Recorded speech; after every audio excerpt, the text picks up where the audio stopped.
Birthday celebration करायला गेलो आणि सगळी कामं बर्थडे बॉयलाच करायला लावली. तर पब्लिक आपल्या पप्या बाईचा बर्थडे होता, मग काय बोलवलं होतं तुमच्या सेलिब्रिटीला पण. इथे आलो मग कळालं सेलिब्रेशन पण करायचं आहे आणि पार्टी पण करायची. आणि बघतो तर काय डायरेक्ट चिकन शिजवायचं काम चाललं होतं. हा म्हटलं चालू द्या, आम्ही आहेच खायला. इकडे बघतो तर काय आपल्या मंगे भाई सोबत आपला बर्थडे बॉय पण काम करत होता. अय भो म्हटलं हेल्प करू लागा ना, तुम्ही इकडे काय करता. तर सांगत होते आम्हाला इथं खायला बोलवलंय, काम करायला नाही म्हणे. आपले पोषा पण लय बेकारच आहे भो. आपल्या पोषांसाठी फॉलोचं बटन दाबून टाका बरं का. तर पब्लिक आपले 23K फॉलोअर्स कंप्लीट झालेले आहेत. आता आपल्याला करायचे आहेत 50K फॉलोअर, म्हणून तुमच्या भावाला फॉलो करून घ्या. इकडे आपला रोषाभाई पण दिसला म्हणे व्लॉग मध्ये घे रे मला पण.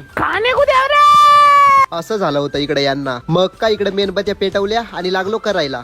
सारे बोलो happy birthday, happy birthday, happy birthday, happy birthday, happy birthday. Birthday celebration करून घेतला आणि डायरेक्ट इकडे जेवायला बसले ना भाऊ सगळे. आयला भाऊ म्हटलं वाढणार कोण आहे रे. तर सांगत होते आम्ही नाही वाढणार, आम्ही खायला आलोय. म्हटलं बेकारच विषय आहे तुमचा. मग काय आपल्या मंगेश भाऊनी घेतला मनावर आणि लागला वाढायला. होय भाऊ म्हटलं आता तरी सोडा रे बर्थडे बॉयला मोकळं. चायला भाऊ तोंडाला लावलेला केक पण पुसू नाही दिला, तसंच वाढायला लावलं होतं. या मग पब्लिक तुम्ही पण चिकन खायला आणि फॉलो नक्कीच करा बरं का तुमच्या भावाला.